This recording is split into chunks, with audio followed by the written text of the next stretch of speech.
ಇನ್ನು ಬೆಳಗಾವಿಯ ಅಧಿವೇಶನಕ್ಕೆ ಇವತ್ತು ತೆರೆ ಬೀಳುತ್ತೆ. 9 ದಿನಗಳ ಕಾಲ ಈ ಅಧಿವೇಶನ ನಡೆದಿದೆ. ಬೆಳಗಾವಿಯ ಅಧಿವೇಶನಕ್ಕೆ ಇಂದು ತೆರೆ. ಒಟ್ಟು 9 ದಿನಗಳ ಕಾಲ ನಡೆದಂತ ಅಧಿವೇಶನ ಇದು. ಒಂದು ದಿನ ಮುಂಚಿತವಾಗಿಯೇ ಮುಗಿತಾ ಇರುವಂತ ಅಧಿವೇಶನ.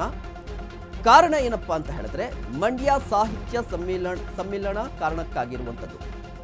ಸಮ್ಮೇಳನ ಕಾರ್ಯಕ್ರಮ ಇರುವ ಕಾರಣಕ್ಕಾಗಿ ಈ ಅಧಿವೇಶನವನ್ನು ಮೊಟಕುಗೊಳಿಸ್ತಾ ಇದ್ದಾರೆ ಅಂತ ಹೇಳಿ ಬೆಳಗಾವಿ ಅಧಿವೇಶನ ಇಂದು ತೆರೆ ಬೀಳುತ್ತೆ. ಒಟ್ಟು 9 ದಿನ ಈ ಅಧಿವೇಶನ ನಡೆದಿರುವಂಥದ್ದು. ಒಂದು ದಿನ ಮುಂಚಿತವಾಗಿಯೇ ಈ ಅಧಿವೇಶನ ಮೊಟಕುಗೊಳ್ತಾ ಇದೆ. ಮಂಡ್ಯದಲ್ಲಿ ಸಾಹಿತ್ಯ ಸಮ್ಮೇಳನ ಕಾರ್ಯಕ್ರಮ ಇರುವ ಕಾರಣಕ್ಕಾಗಿ ಇವತ್ತು ಮೊಟಕುಗೊಳಿಸುವಂಥದ್ದು.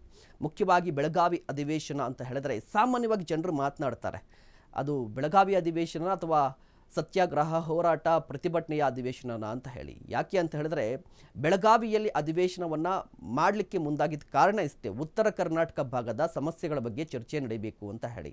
ಬಟ್ ಯಾವಾಗಲೇ ಆಗಲಿ ಬೆಳಗಾವಿಯಲ್ಲಿ ಅಧಿವೇಶನ ನಡೆಯುತ್ತೆ ಅಂತ ಹೇಳಿದ್ರೆ ಹೆಚ್ಚಾಗಿ ಸದ್ದಾಗೋದೇನಪ್ಪ ಅಂತ ಹೇಳಿದ್ರೆ ಪ್ರತಿಭಟನೆಗಳು, ಸತ್ಯಾಗ್ರಹ, ಜೊತೆಗೆ ವಿರೋಧ ಪಕ್ಷದವರು ಹೋರಾಟಗಳು, ಇವು ಸದ್ದಾಗುತ್ತೆ.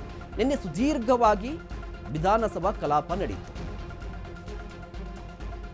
ಮಧ್ಯಾಹ್ನದ ಊಟದ ವಿರಾಮಕ್ಕೂ ಅವಕಾಶ ನೀಡದೆ ಕಲಾಪ ನಡೆದಿದ್ದಂತೆ. ತಡರಾತ್ರಿ 12:50 ಕೂಡ ಕಲಾಪ ನಡೆಯಿತು. ಸುದೀರ್ಘ 15 ಗಂಟೆಗಳ ಕಾಲ ನಡೆದಂಥ ವಿಧಾನಸಭಾ ಕಲಾಪ ಇದು. ಕಳೆದ ಸೋಮವಾರ 14 ಗಂಟೆಗಳ ಕಾಲ ಕಲಾಪ ನಡೆದಿತ್ತು. ನಿನ್ನೆ ಸುದೀರ್ಘವಾಗಿ ವಿಧಾನಸಭಾ ಕಲಾಪ ನಡೆದಿದೆ. ನೋಡಿ, ಸುದೀರ್ಘವಾಗಿ ನಡೆದಿರುವಂಥದ್ದು ಬರೋಬ್ಬರಿ 15 ಗಂಟೆಗಳ ಕಾಲ ನಡೆದಿರುವಂಥ ಕಲಾಪ ಇದು. ಈ ಹಿಂದೆ ಸೋಮವಾರ ಕೂಡ 14 ಗಂಟೆಗಳ ಕಾಲ ನಡೆದಿತ್ತು. ಎಷ್ಟು ಗಂಟೆಗಳ ಕಾಲ ಕಲಾಪ ನಡೆಯಿತು ಅಂತಲ್ಲ, ಏನು ಚರ್ಚೆ ಆಯಿತು ಅನ್ನೋದು ಮುಖ್ಯ. ಉತ್ತರ ಕರ್ನಾಟಕ ಭಾಗದ ಸಮಸ್ಯೆಗಳು ಜಾಸ್ತಿ ಇರುವಂಥದ್ದು. ರೈತರ ಸಮಸ್ಯೆ, ನೀರಾವರಿ ವ್ಯವಸ್ಥೆ, ಸಾಕಷ್ಟು ಸಮಸ್ಯೆಗಳಿದೆ ಉತ್ತರ ಕರ್ನಾಟಕ ಭಾಗಕ್ಕೆ ಸಂಬಂಧಪಟ್ಟಂತೆ. ಬಟ್ ಅವುಗಳ ಬಗ್ಗೆ ಚರ್ಚೆ ನಡೀತಿದೆಯಾ ಅಂತ ಹೇಳಿದ್ರೆ ಗೊತ್ತಿಲ್ಲ. ಕಳೆದ 3 ದಿನಗಳಿಂದ ಉತ್ತರ ಕರ್ನಾಟಕ ಸಮಸ್ಯೆ ಬಗ್ಗೆ ಚರ್ಚೆ ನಡೀತಾ ಇದೆಯಂತೆ. ಪ್ರಮುಖವಾಗಿ ಅನುದಾನ ಹಂಚಿಕೆಯ ತಾರತಮ್ಯ ವಿಚಾರಕ್ಕೆ ಸಂಬಂಧಪಟ್ಟಂತೆ, ಅದೇ ರೀತಿಯಾಗಿ ನೀರಾವರಿ ಯೋಜನೆಗೆ ಸದನದಲ್ಲಿ ಶಾಸಕರು ಪಟ್ಟನ್ನ ಹಿಡಿದಿದ್ದಾರೆ. ಇದರ ಜೊತೆಗೆ ಬಿಜೆಪಿ ದಳದ ಶಾಸಕರಿಂದ ಅನುದಾನಕ್ಕೆ ಮನವಿ ಕೂಡ ಇರುವಂಥದ್ದು. ಅಂದರೆ ಜೆಡಿಎಸ್ ಬಿಜೆಪಿ ಶಾಸಕರಿಂದ ಮುಖ್ಯವಾಗಿ ಶಾಸಕರಾಗಿರುವಂತಹ ಶರಣಗೌಡ ಕಂದಕೂರ್ ನೇರ ಅಸಮಾಧಾನವನ್ನು ಹೊರಹಾಕಿದ್ದಾರಂತೆ.